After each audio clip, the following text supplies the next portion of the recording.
This week, Six Flags Over Texas is finally revealing the record-breaking roller coaster we've been waiting to see. And while we already speculated so much about it, including the multiple records it'll break in height, there's now new information surrounding this massive new project, including El Conquistador leaving for good, the trains the ride potentially revealed, and a mystery box the park themselves sent me. So we gotta talk about it. But first, if you're new here, welcome to the channel for all those thrill seekers. On JB Thrills, we cover all sorts of content relating to theme parks or thrill rides, no matter where they're located. And if you're specifically a Texan theme park fan, we are your #1 source for news. So if that interests you, help me out by hitting that like button, subscribe, and tap that notification bell to know when new videos come out on the channel. And special thanks to all my current supporters. Without further ado, let's get started. I cannot believe that after all this wait, we're finally getting the big reveal of the coaster all fans for Over Texas have been waiting for. As a local, we're freaking out. And while a majority of us are out here having sleepless nights just because of how hyped this is, with the news that came out this week, some of us are possibly heartbroken. What do I mean? Well, 2 days ago from making this video, the park made the last minute announcement of yet another ride leaving a Six Flags park. And out of the blue, we now have a third ride leaving Over Texas. That's right, El Conquistador. No! After over 40 years, the ride that's been our childhood for the longest time at Over Texas and the icon for the Spain area will be setting sail for good. It's definitely a sad day for locals, and the news even hit headlines. But the question is, what happened?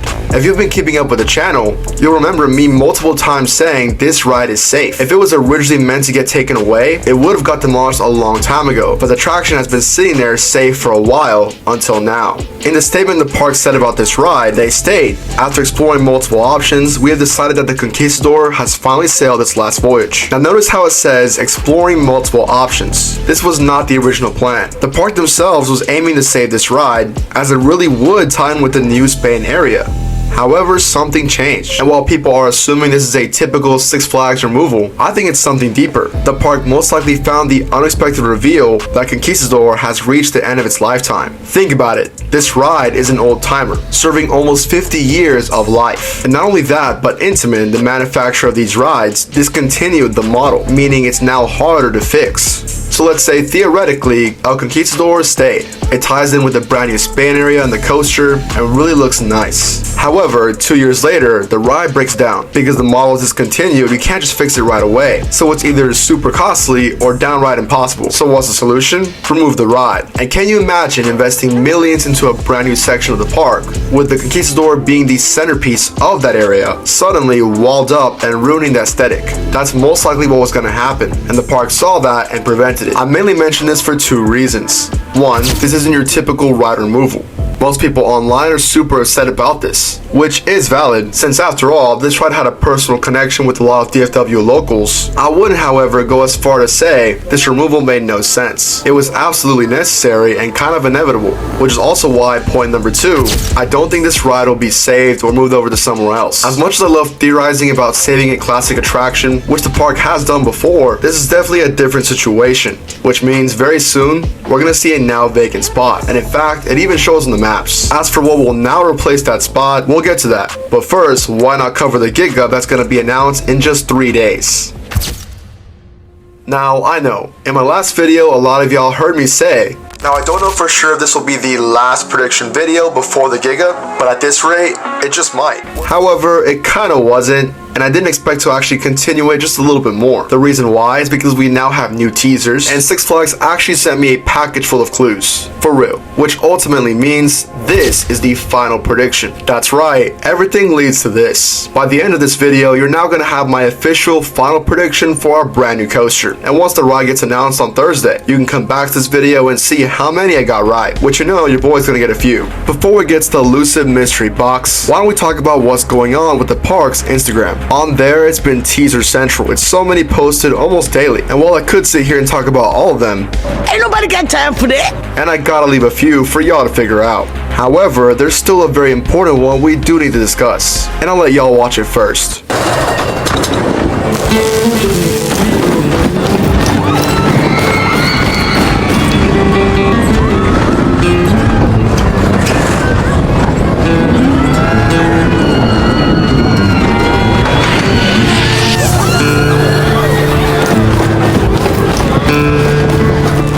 you can't already tell, this is actually our coaster. Behind all the blurred images and sounds, it's very clear that this could be the animation we actually see on the day of the announcement. But JB, you can't see anything. Or can you? Slow the video down and kind of mess with the images, you start to see a certain thing. Glimpses of the coaster layout, and most importantly, the train. In two particular frames, you can see different things. On the first one, what appears to be the coaster coming out of its first implement or a certain element and dropping underneath the track. That could be one of the first things you do after the drop, or potentially even later. But the point is, we do have a head chopper element, which will be sick. As for that second frame, we do see what I believe is the first implement. And not only that, but a really good glimpse at the ride's trains. Mess with the contrast a little and you can see the colors, as well as how many rows this dive will have, which it appears to be 3. Now I know some people were speculating 4 or 5 because it's a Giga, but notice very carefully how long these rows look. Maybe I'm tripping, but they look very long. So possibly 10 across,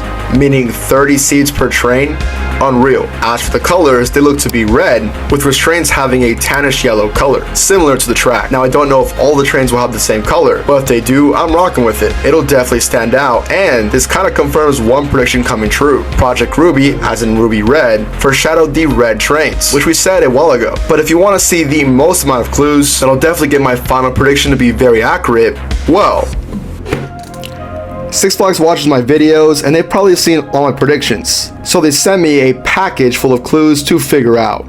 And you know I'm gonna do exactly that. Not gonna lie, when I saw the package on my doorstep, I was pretty surprised, and after making sure it wasn't a bomb, I read the invitation given to me. Estás invitado. The celebration is about to begin. You're invited to our announcement on September 25th at 10 a.m. in the Southern Palace, where we'll run through all the details for our new record-breaking roller coaster coming to Six Flags Texas. What if I told you the invite was a clue? Yup, everything is a clue, including this invitation. For example, if you notice, the spacing is a little off, and that's done by intention. Circle only the first letters of every sentence, kind of like a word search game, and you find 3 words: Toro, Ruby, Bull. And I'll get to what that means in a bit. The letter also has certain phrases that is definitely hinting at something. For example, run through all the details, bring you a taste of what's in store. There are raging secrets, and dive in, which will all connect to my final prediction. Continuing on, we have the postcards. The one with the tiles is a constant tease we've seen a lot lately. In almost every marketing of the dive, these tiles show up, and I think that's no accident. It could either be 1, a design we'll see in the queue line because after all, they really want to theme this coaster. 2, designs we'll see in the brand new Spain. Or 3, support decals similar to Siren's Curse or other coasters. After all, it would then make sense why these coaster supports are just plain black. And if it turns out it's just like that, that's totally fine. But who knows? Definitely watch these tiles. The other postcard showcases a mountain, aka the Matterhorn, also based in Switzerland, similar to our manufacturer of this coaster, B&M. And that phrase on top translates to follow the gate or drop the gate, the same phrase we've seen a lot. The bull postcard is just a bull, however the man in the picture is dressed in the traditional running of the bull's attire, the cultural event in Spain that happens year round, where people are chased by bulls. This same image is also on the t-shirt they gave me and also explains the bandana, which will all connect later, trust. There was also a ring light in there, but turns out it's not a ring light, it's a light up coaster. A play on words referencing that this coaster might have a really cool light package during the night, which if it's true, I can't wait to see it. Speaking of lights, I also got a flashlight, which I believe isn't anything directly related to the coaster, but instead showing that everything will come to light on September 25th. Anyways, with all the pieces examined, what do they all mean? Well, why don't we talk about that final prediction? At this point in time, if you do not want to find out everything for this brand new coaster, I'm issuing a spoiler warning. I genuinely feel like I'm so confident in my prediction, it could reveal major parts of the ride, and if you want to keep it a surprise, just wait till Thursday. Then come back and see how right I was. But once again, spoiler warning, and here we go. A while back, we saw permits filed for a ride name in Six Flags, shown as Tormenta Rampaging Run. Now this might not be the ride name. However, permits can be pretty accurate, and I can't help but notice that a lot of the clues actually point to this being the real name of the ride. How? Well, remember the guy running from the bulls. Running of the bulls. Now where else does that word show? The phrase run is highlighted once more.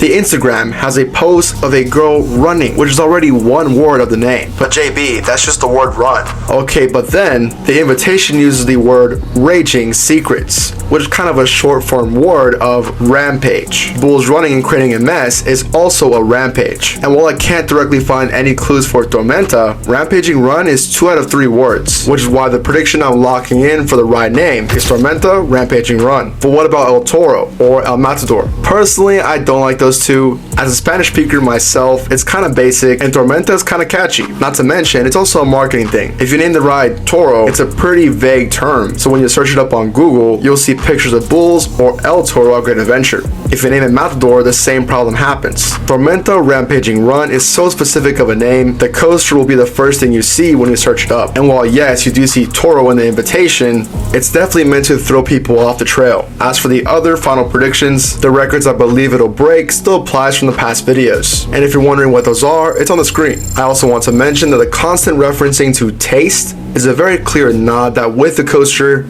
the span area will get a refresh and possibly contain a brand new restaurant, which is maybe where the tiles come from. And speaking of the new span area, what happens now with the giant gap that Conquistador will leave behind? Honestly, more room for theming. I don't think it's financially feasible to add a brand new ride as well as the coaster. Maybe in the future, but on the bright side, there's a lot more room to be creative and definitely change up the scenery. All I'm gonna say is be ready for some great theming. Anyways, the big reveal is in a few days, and hopefully I get to see some of y'all at that event. As for the first time ever, they're doing it live. And if you can't make it or didn't RSVP in time, don't worry. Like I said, we're your #1 source. So we'll either do a live stream or video. Either way, turn on your notifications to be ready. With all that said, this is JB Thrills signing out.